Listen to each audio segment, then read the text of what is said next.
Hi guys. So this is state number 12 on my In Good Faith Travel Adventure Testimonies. I am sharing my testimony traveling throughout the country. In 2023, I was called to travel the seven lands and seas to heal the lands and seas as the lands and seas would heal me. Elko, Nevada would be Nevada would be state number 12. Elko would be city number 12. And in this state, I stopped at 3 cities. So I'm going to be sharing some fun facts about the state that I went into, the city that I went into, and then some testimonies of like some adversities I experienced, and then some testimonies that I experienced. Please forgive me as I'm speaking. I am getting over a cold, flu, and if you see me sniffling as well, I try my best not to sniffle and just blow it out. But yeah, here we are. We're all human. But yeah, so in the beginning of the 2020 pandemic, I got this still quiet voice that I was going to travel the seven lands and seas to heal the lands and seas as the lands and seas was going to heal me. In the beginning, it was the 2020 pandemic, and I did not know what that meant. I was got let go of my dream job. I was climbing up the ladder to be a site teacher, to take care of everything children, everything youth. I did it per work experience, but in black and white, I didn't get that full degree as of yet.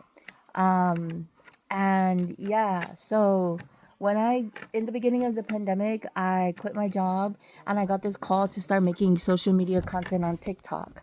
I started making mental health awareness videos. I started making emotional intelligence videos. I started sharing my lived experiences and my testimonies experiencing child molestation, INCEST, RAPE, and just sharing awareness videos for the intent of prevention.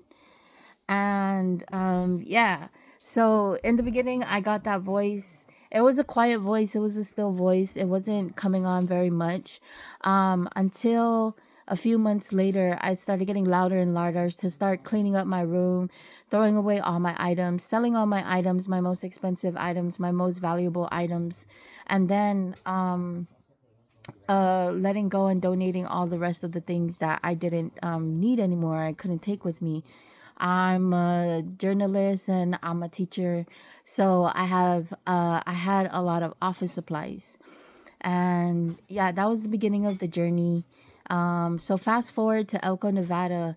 I went to Elko, Nevada, and it was around Christmas time, or it was around the winter season, so it was very cold. First of all, so just to set the scene, it was very cold. There wasn't much snow in Elko, Nevada, although it was cold, and those are by the mountains, kind of by the countryside area. So it is cold and it is wet. One of the fun facts about Elko that I thought was interesting is they don't have a bus station. So if you're traveling to Elko, Nevada, and you want to go there, just know that if you're traveling by public transportation, there is no bus station. There is a train that goes to Elko, Nevada. It's the Amtrak train that goes to Elko, Nevada, but there is no actual bus station there. So if you need to stay in the bus station for an hour or so to lay over, or to take a break, just know that there is no bus station there. Also, when I went there, there was a van service for the people who got off the train that were picking up and dropping off people. But when I got there, he said that he wasn't taking people from the train. He was taking elders and people who were disabled. So I understood. But when I got off of the train, there was no bus station. It started raining. He felt bad for me and he called me over, and he called me over. Did I ask him? I believe that I asked him, like, sir, can I get a ride to the hotel? I just need to go into a hotel and I don't have no ride. I didn't know that there was no bus station here. And I don't know any taxis or anything. I'm new here. So he decided to give me a ride and he took me to the hotel. Some of the hotels were booked and some of them were still closed. I needed to wait until 11 a.m. checkout to come back in and to get an open room. So I ended up walking around, and I went to some of the cities, some of the states there, Another interesting fact is it's very cowboy culture. So there was a lot of like horses, cowboy culture. There was a lot of like I guess European cultures and kind of like Texas style cultures. And another fun fact too is Elko, Nevada is a gold mining industry. So if you go to Elko, Nevada, just know that that place is known for gold mining and known for gold actually being in the hills of Elko. So I went around to pass some time. I went to some of the museums. Some of the museums were free to walk into, and it was really cool because got to saw like some of the cultures of back then of like the horses, and I saw how there was European culture, but there was also Native American cultures, and it was also like a mixed energy of European white culture and also Native American culture, very ancient indigenous Indian American type culture. Still learning like it's been a while since I've been there. And I'm still like trying to remember, but I know for sure that it was like American Indian culture that was there. I got to see like the whips of how like they whip the horses. There's like the carriage of how like back then they used to have like the horse and then the carriage, and then they used to carry people inside for transportation. That was their number one form of transportation. In Elko, Nevada, horses are their number one form of transportation back in the day. So that was very cool to experience that. I could tell when I was there as a lesbian woman that they didn't really feel the vibe of me being a lesbian woman. I could just feel the energy on my attire, me being a girl looking like a boy. Pretty sure it was very confusing to them, but also it's very political to where they don't believe in gays and lesbians, or they don't respect them and their identity, or who we are as a person, as a human being. So moving forward, one of the adversities I faced in Elko, Nevada was that I wasn't making any money around that time. Around this time, there was already set intention. I already have evidence. Everything has already been out in the open, poured out in the open, and played out. We'll call her High End Nels. She wanted to taint my name in my community. She saw how I was very special in my community. She saw how important I am as a medicine woman in my community. And she also saw how popular I am in my community, how loved I am in my community, specifically in my Chamorro culture community, but just in general on social media, the way I carry myself, the way I present myself, etc. So it was already going into play where her, let's say, KB was already had already attempted to destiny swap with me, and let's say Jam Malibu, Netta Sodaquist had already attempted, had already been watching me, cyber stalking me, cyber bullying me, following me. They mirrored my phone. I'm talking like CIA, FBI type energy vibration. I'm alive. I'm well. So it's time for me to share my testimony. It's time for me to share my story.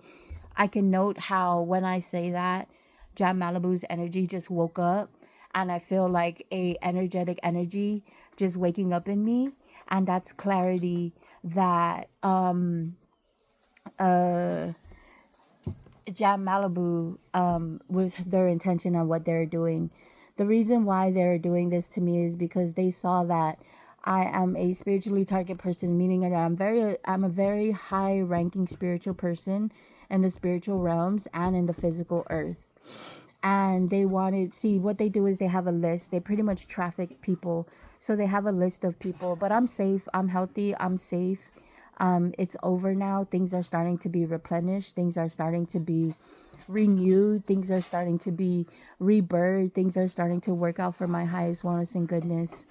But they pretty much saw that I was on a list, and they wanted to steal my seat spiritually. I'm still being rustic with a lot of the detail just so I could focus on the travel before I start getting into further detail. But just know that I was spiritually attacked, and this is why I wasn't making any money. When I started traveling, my number one form of income was tarot and oracle card readings because I'm a seer and I'm damn good at it. Not only am I a seer, but I'm also a medicine woman, which means the people who come to me for readings, the people who come across me, there's some type of medicine healing, there's some type of ancestral healing that's happening, whether that's you went through RAPE, you went through incest, you went through child molestation, you are going through domestic violence, you have a missing daughter that's with their RAPIST father, just all these different things.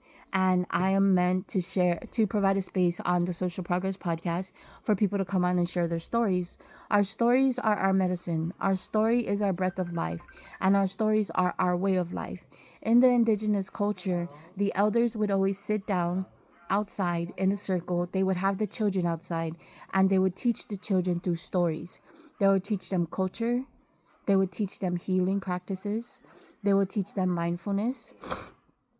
They would teach them how to respect themselves as women. They would teach them how to say no. They would teach them how to draw boundaries. And all of this, like teaching them how to say no as women, teaching them how to have boundaries, these are all new to the ancient cultures, right? I believe because we went through a lot of childhood traumas, especially our ancestors, like our great grandmother, our grandmother, our grandfathers, they have been in trauma from the war times. So that means that instead of my mom saying, Chelsea, can you please sit down and talk to me about why you're feeling this way? She'll say something like, why are you crying? Do you want me to give you something to cry about? And that right there is a trauma response to the parent child teaching compared to sitting down and having an open communication style. Everybody has different styles in learning, but this is a revolution. This is a time of evolution when it comes to healing. And we have to protect ourselves as healers. We have to protect ourselves as medicine people. We have to protect ourselves as speakers and teachers. And we just have to choose us. We have to choose us. Oh, there's an animal that's flying in my face. So it's like Mother Nature is in my face. I'm an oracle, so when I see like the animal queendom coming to me, that's a sign, that's a bee. Like nature is in my face about certain things. Or maybe nature is in other people's face about certain things. Like this is not just for fun. This is not just for shits and giggles. This is like real medicine work. This is real work that is being applied in the spirit. In the spirit and the physical world. And it's being done earth angel wise. So right now there's a battle between Satan and Jesus Christ, and I choose Jesus. I choose earth angels because there's going to come a time very soon, like the end of this month going into next month, I'm going to popularize earth angels, and it's not going to be in that old boring like, oh, this is a trend. It's going to be like true medicine healing of like, I'm a real earth angel. Like when I come around, people smile. When I come around, families are joyful. When I come around, people are happy. When I come around, people are kind. When I come around, people feel the need to be compassionate. When I come around, people feel encouraged to forgive other people. That's what I mean. So when I was in Elko, I was low on money. And I was walking around and I went to this cafe and I was like, I'm going to go in. One of the things that I learned along this journey is like to be grateful for the little things I have instead of focusing on the things that I don't have. So instead of focusing on I'm stressed out, what's going to be the next journey, where am I going, what am I doing, I'm going to focus on where I am right now. I just got to Elko, Nevada. Now I'm going to start stressing about what's next after Elko? No. Let's blend the moment in Elko and let's see what's happening in Elko. And then let's see how we can move forward in regards to Elko. So when I got to the cafe, it was a nice little diner. I felt really happy being there. When I got there, there was Christmas decorations. It was around Christmas time. It was a nice, cute cafe. It was a nice, cute diner. I really appreciated it because it felt very homey style. So I appreciated that. And yeah, I bought like a bowl of soup. I had tea, hot water. So I got hot water, and I got like, I believe I got like a bowl of soup, and a meal. I believe my friend Marion Zin sent me like $15 to get a meal, and I got like a burger and fries or something like that with like soup or something. Well, the funny thing is that when I was getting ready to leave, the same driver that was there when I got off the train that drove me in his van was at the same diner with his mom and his sister. And I said, "Hey, how you doing? It's good to see you again." And he's like, "Yeah, I'm here with my mom and my sister." And I was asking him if he knew any homeless resource centers or any resources where they give you funds for hotel vouchers, taxis, or if they paid for the train. Some states do that where they pay for your train, some states pay for your hotel, some states pay for your taxi if they have the resource. Not all places have it. But he was like, he referred me to a place that I went to earlier in that day. There was another guy that I met outside, and he had like toilet paper in his backpack. And I'm like, "What are you doing with all this toilet paper?" And he was like, "You never know if you need toilet paper." And I was like, "Okay, what is this, the global pandemic all over again?" And so he was like, "Yeah, that's the only thing that I know about, whatever." He went on his way and they went to eat their meal. And then I took my time there to eat my meal. I was just taking my time. I had no other plans. In the beginning of the journey, when I was like trying to plan out my trips, my grandmother told me, my ancestor told me, "You do not need to see the full path in order to start taking the path." So what that meant is, when I call this in good faith travel adventure, they really wanted me to have faith that wherever I went, whatever I did, it was spiritually guided for a specific reason. When I call myself a grid worker means I'm a spiritual person who travels to different locations and different times and different spaces to heal the land that is in that area. So say for example, I went to Phoenix, Arizona. Phoenix, Arizona was very dry, dusty, dirty energy. It was giving reptilian energy. If Phoenix, Arizona was a person, it would be a reptilian energy. And then when I went to Albuquerque, New Mexico, I would say that that's original, that's indigenous land. That's very fresh, very green, very clean water, very clean salmon, very healthy salmon. Phoenix, Arizona, it's more desert, it's more dry, it's more like low vibrational, negative energy.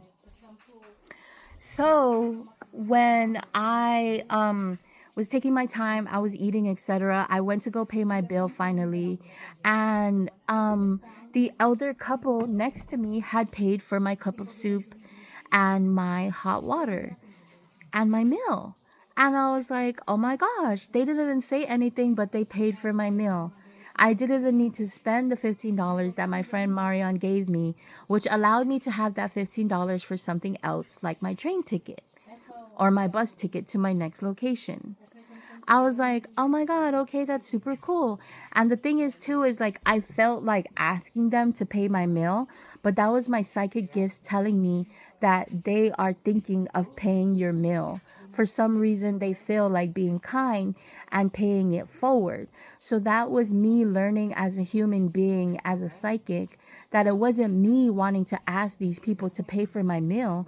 These people were genuinely like, "We feel like we should pay for her meal. She needs some help." And I was like, "Oh my God," even now that I'm saying that, I'm like, that's really cool to learn about my psychic gifts and abilities. So that happened, and I was so happy, I was so excited. And then when I got a little bit after that, I got a phone call from my cousin's sister, right? This is my cousin's family from his dad's side, not my mom's side. My mom's side of my cousin, this is his dad's cousin's side. She calls me because a few days before that, when I was in Phoenix, Arizona, I shared my first medium video. My cousin, my step cousin Bruce Martinez, was telling me that he wanted me to tell his family as a medium, a psychic medium. The dead was speaking to me. He passed away by suicide. He was having sexual intercourse with his first cousin, his blood cousin. And they were consensually having sex for a while. And when they finally got caught by the family members, the family was blaming the boy and was letting the girl escape. So the boy got afraid because they were going to call the police on the boy. And he ended up suiciding himself because he was afraid to go to prison because it was real love for him. It was real love for her until they got caught. And then she called me and she started cussing me out. She started saying like, who are you? You don't talk to the dead. What are you saying? Because my cousin Bruce, my step cousin Bruce, wanted me to tell the family, I want my son to know that I'm his father. I want my son to know I'm his father. This is his real blood father. He looks carbon copy just like his father. Mind you, his son, Javen Martinez, just passed away, respectfully saying these names as awareness and education. This is not for entertainment. He ended up suiciding himself a few weeks ago for the same experience. So this is what you called intergenerational curses, intergenerational traumas, incest, RAPE, child molestation, sleeping with family members. And then you got a trauma response or a life response like suicide, a decision you make in life because of the actions and behaviors you're partaking in, and the cycle continues and continues and continues until there's somebody in that bloodline, somebody in that family says, you know what, I'm done, I'm moving away, I'm done, I'm walking away, I'm not taking care of anybody no more, I'm not taking care of this family anymore. What I am going to do is I'm going to move away from this family, I'm going to move away from this environment, I'm going to move away from this community, I'm going to take care of me, I'm going to pour into me, I'm going to love on me, I'm going to heal me. I'm going to take care of me. I'm going to encourage myself.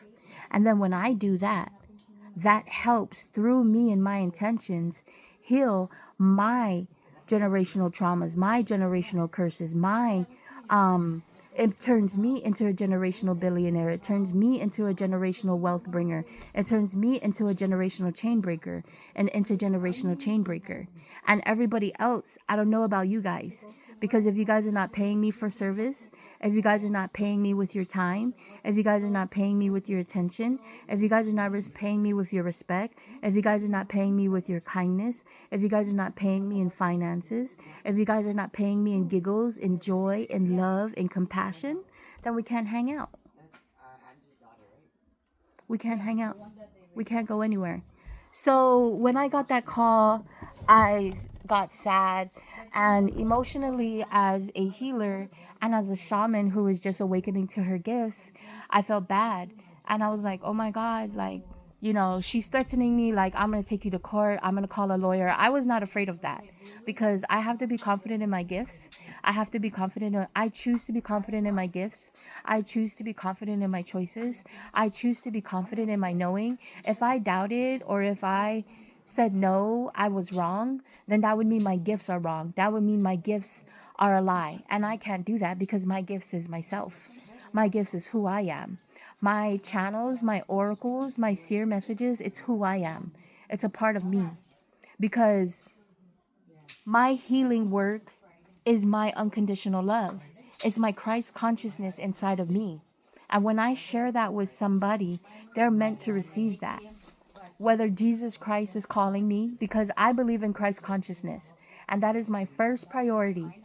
Jesus Christ is my first priority in my healing. My ancestors is my second priority.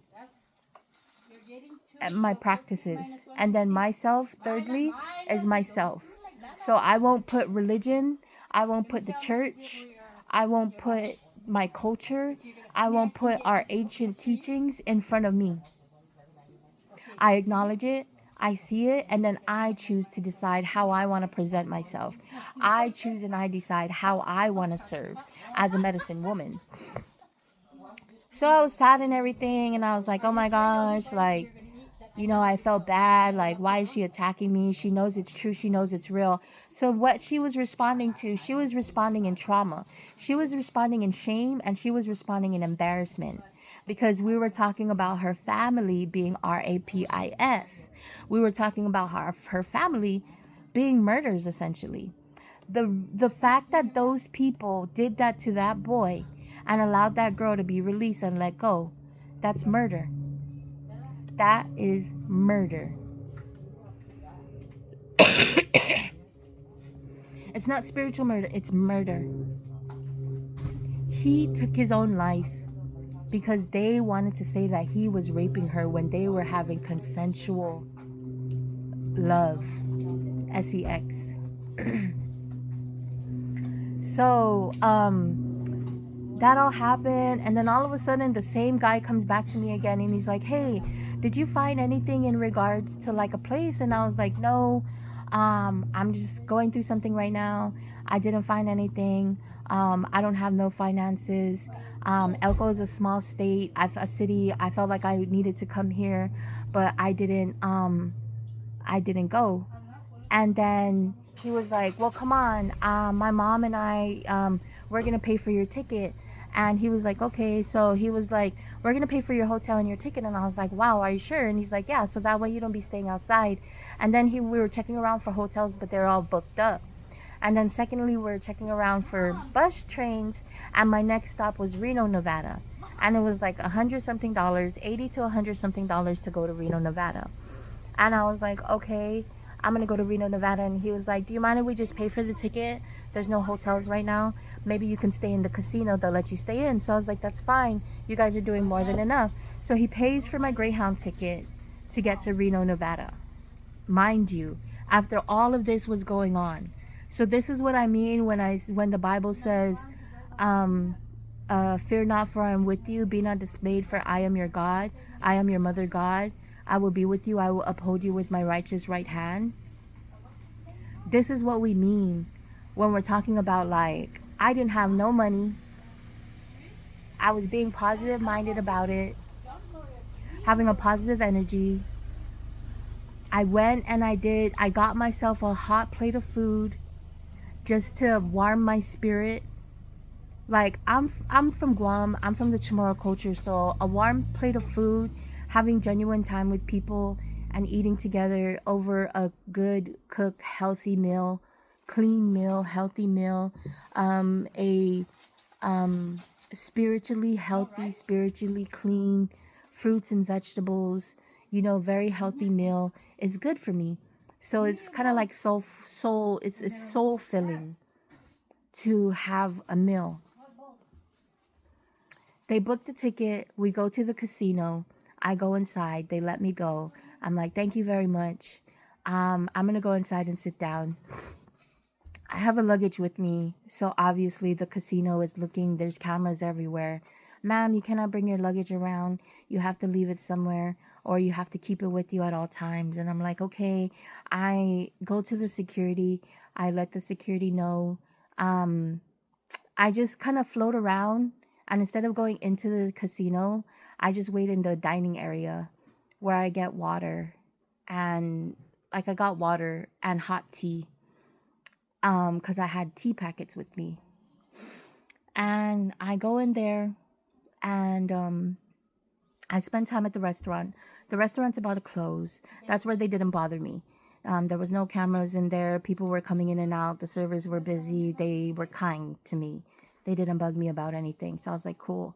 And then after, I decide to go use the restroom. I go downstairs and I see that it's like an open room. And then there's the bathrooms in there. And then I go into the bathroom, use the bathroom. I go downstairs and I'm like, you know what? I'm going to stay down here until it's time for me to get my Greyhound. And then I'm going to head to the Greyhound station because it's walking distance. The security comes down because obviously there's cameras. Or obviously, people are passing by. So they know, especially in a casino where there's money involved, you got to be very aware. So the security comes down, ma'am, are you okay? And I let him know honestly, officer, I just want to let you know that I don't have anywhere else to go. Here's my Greyhound ticket. I show him my Greyhound ticket, my Amtrak ticket. And I let him know it was a Greyhound ticket because it was cheaper. And then I let him know that I have nowhere else to go. It's cold outside. I'm a woman. Do you mind if I stay in here? I'm not bothering anybody. I'm just going to rest my eyes for a little bit. And after, I'm going to leave and I'm going to go to the Greyhound so I can go to Reno, Nevada. He's like, you know what, ma'am? That's okay. You can go ahead and rest here. I'll go ahead and I'll come down and I'll wake you up an hour before it's time for you to leave. And I said, that's fine with me, security. Thank you very much for being respectful. So he goes, I go, I do my thing, I rest. He comes down, he wakes me up. Ma'am, it's time to wake up. It's time to leave. I say, thank you. Time to leave. I go, I get on to the next train. I go to Reno, Nevada. That is my testimony with Elko, Nevada. That is my travel experience. For anybody who wants any pro tips while traveling to smaller cities, make sure you have dollar bills on pocket, so that way you can always like pay for the taxi, pay for the bus, pay for the fares. Also, it's good to have cash on hand in case your debit card doesn't work or there's a limit on the debit card. So that way you can like pay for a meal and stuff like that. Also, if I were to go back to Elko, Nevada, I would experience going to like the museums more, and I would also experience the movie theater. The movie theater was like an old school, like not drive-in theater, but it was like an old school movie theater where it was like back in the day where it wasn't the big screens, the loud speakers and stuff like that. So those are little things that I would experience when traveling. Those are pro tip for anybody who's watching. And in regards to finances, I just want you guys to know that you don't have to be rich, or you don't have to have a lot of money to travel, although it is important to have some money. So make sure you have a savings with you, especially do your research before you go to certain areas and see how much the hotel is going to be, see how much the museums are, see how much the movie theaters are, see how much the menus are in the diners, etc., etc. So that's what I have for you guys. If you guys appreciate this video, I would greatly appreciate you guys subscribing to this channel, The Social Progress Podcast. Our main intention is to educate social stigmas with lived experiences. In this series, one of my intention is to educate the taboo, unpopular topics in regards to traveling. One of the taboo conversations with me as a woman who's a traveler and a grid worker is a lot of people are like, one of my friends told me, Ceci, she was like, bitch, you're crazy. Like you not I wouldn't want to use the word crazy because psychologically they abuse that word, but she's like, bitch, like, like that's crazy that you would travel by yourself, like that's unsafe. As long as you have trusted people who have your location, as long as you have your hotel, as long as you know where you're going and what you're doing, you will be safe. Not should be. You will be safe. You will be healthy. And it's a public space. There's always going to be that chance of safety and unsafety. But I would rather, if you're a true traveler, if you're a true grid worker, if you're somebody that wants to spend more money on memories and experiences instead of stuff, I would encourage you to just travel. Go do your thing, travel, experience life, love life, live life, laugh along the way, and really spend more money on experiences and memories than stuff.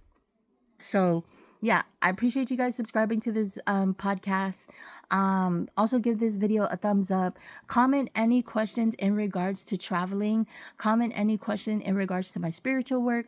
Comment any questions or statements or similar experiences and testimonies in regards to being a traveler, being a grid worker, being a spiritual body. And yeah. I love you guys. I appreciate you guys, and I will see you for the next video. Oh, also, if you guys appreciate this video, I have a $40,000 housing GoFundMe. I have been grid working, I have been traveling, and it is time for me to get settled down. It is time for me to root down in my own very first home. I have been living with family since I was a child.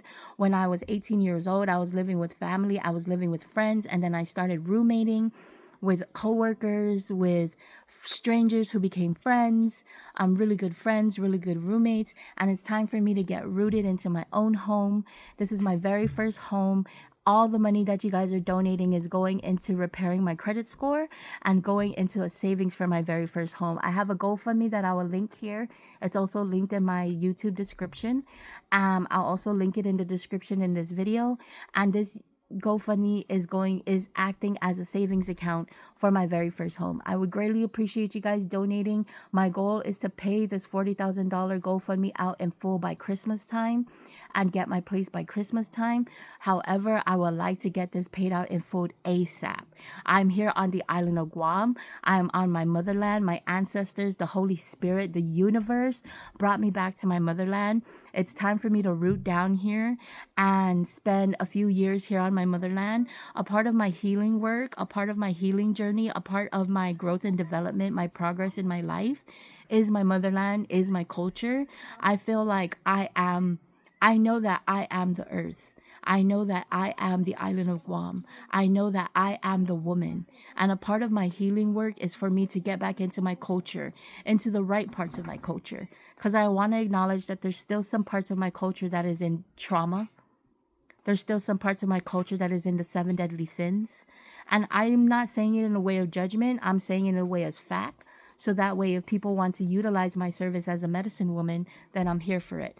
I am spiritual. I utilize the 7 deadly sins. I utilize the 7 fruits of the Holy Spirit. And I also utilize the kultura, the culture. So Inafa Malik, I utilize the respect of our culture, the love of our culture, and the love of our people. And the number one thing that I really love is the children. I know that I am a guardian angel for the children. I know that I'm a guardian angel for the youth. And a lot of these kids are addicted to marijuana. Right now, I'm breaking off the habit of cigarettes and marijuana. I want to be completely transparent as a healer. I don't need it anymore. This was a habit that I took on when I was young and I was going through trauma. And the cigarette, I wanted to be cool. The marijuana, I'll do marijuana every here and again because it's medicinal. And I'll even grow my own plants, respectfully. Or I'll go to the proper places legally to get it because I want to be respectful online. But I'm breaking off these habits. I'm done with it. I already am old enough to be like, I am starting to apply new habits. I'm drinking more water instead of juice. I'm drinking more water instead of soda. I'm drinking more coconut juice instead of soda. Eating more fruits and vegetables instead of eating burgers and fries and fried food. And I'm not saying that I'm not going to eat that ever again. I'm just saying I'm in a transition and I'm in a progress in my life. I really love the children. I really love the youth, and I'm great at working with them. I'm really great at working with them. And I can sense when they're hurting. I can sense when they want to suicide. I can sense when they're sad and depressed. I can sense when there's domestic violence happening in the home. I can sense when there's RAPE happening in the home. I can sense when the man is controlling the woman's money. I could sense when the woman doesn't feel free or doesn't feel happy to her fullest extent in her spiritual body, mind, body, and spirit. So I love you guys. I appreciate you guys. Please check out that housing GoFundMe. Please pay that out in full ASAP Rocky. If you are on the island of Guam and you guys have a free room that you can give me, I know things in life are not free. And I know that everybody is working hard to make a way of living, and everybody has kids and family and people. But if you have a free home, if you have a free room that you can help me out with, that's clean, that's healthy, that's respectful and mindful, please message me on Instagram or YouTube, and please let me know on the island of Guahan. I'll be here for a moment. I decided that I'm going to stay here on home so that way I can get reacquainted with my culture, reacquainted with myself, reacquainted with my people, and I could find my people. I could find my friends. I could find my soul family, my star tribe. So I love you guys. I appreciate you guys, and I'll see you guys in the next video. Make sure you guys come on for the next video. City number 13, state number 12, which is going to be Reno, Nevada. I love you guys. Peace.